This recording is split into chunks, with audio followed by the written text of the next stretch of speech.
This is really what a funeral is supposed to be. It's a celebration of life. If people can stand up here and say something that make you laugh and appreciate a memory, that's really what it should be. Mr. Candib, as I knew him when I first met him 37 years ago, was somewhat of a character. I kind of think he was very much like a Charles Dickens character. The amazing thing is, Mr. Candib, I really haven't changed in that I never prepared for my homework, and I really didn't prepare for this either. I took some notes before while listening to other people speak, and you heard the rabbi, his friend, give his perspective with great respect and affection.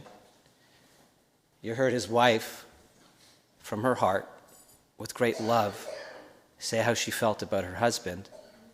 And you heard from a friend who said of his own experiences how special this man was to him. I'm going to tell you what his students thought of him. Mr. Candib, when I first saw you, I wondered what would you be like. There was this man. He was short and stout. He wore his pants very low. He had a white shirt, or maybe a beige shirt, and he always had these very tweedy jackets with these really ugly patches on the sleeves. And the incredible thing, I thought very much like Mr. Rogers, that he probably had 25 sets of the exact same clothes. You know, what an incredibly courageous man. You've heard from others how he faced up to cancer for 12 years, and he shouldn't have made it, and yet he did. But what's really the definition of courage, Razel? I think it takes incredible courage to teach 200 Jewish students. And I think it takes even more courage to deal with.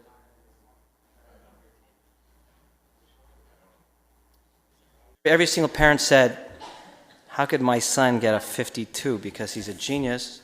And how could he stay after school because he's so well behaved?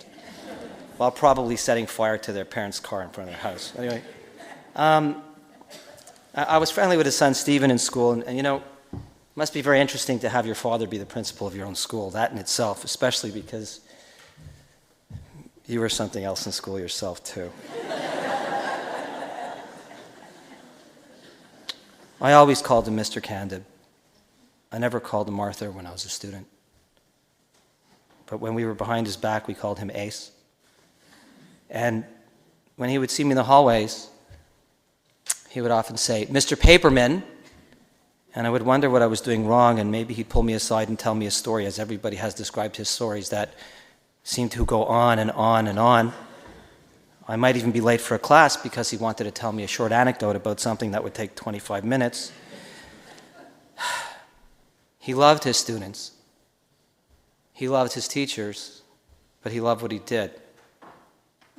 Razel, when you talk about how life goes on and we carry on, Judaism takes great pride in the fact that the circle of life is what our symbol is. What is the circle of life? For Arthur, it wasn't only his children, his family, and his grandchildren. It was education. And when you teach people, you show them the future and you leave your mark on this world by having made a difference with every single person that came in through that school. I can say a good part of me is who I am because of Mr. Candib. And Mr. Candib, I never had the privilege of you stealing my lunch, although I heard you did to others. But you taught me a lot. This is the second time in my life that I've had the privilege to be asked to speak about Mr. Candib. The first time was when they honored him and they asked me if I would roast him. Can you imagine? I got a chance to roast Arthur Candib. It took me about 0.03 of a second to say it would be my greatest pleasure, only if I can completely and totally destroy him. And they said it's absolutely okay. But realistically, you couldn't, because he was so exceptional. I never laughed at you, Arthur. I only laughed with you. So really, he was an educator and he taught us a lot. His students, their families, their friends, and everybody he met. I really would just like to say that this man was quite exceptional. And when I said yes to roast him, it was so that I could stand up in public and say how lucky I was, and how lucky all of us were to have a man this exceptional dedicate his life to education, because this is what makes our societies today what they are. And now I can call you Arthur, because at this point in my life, you were my friend.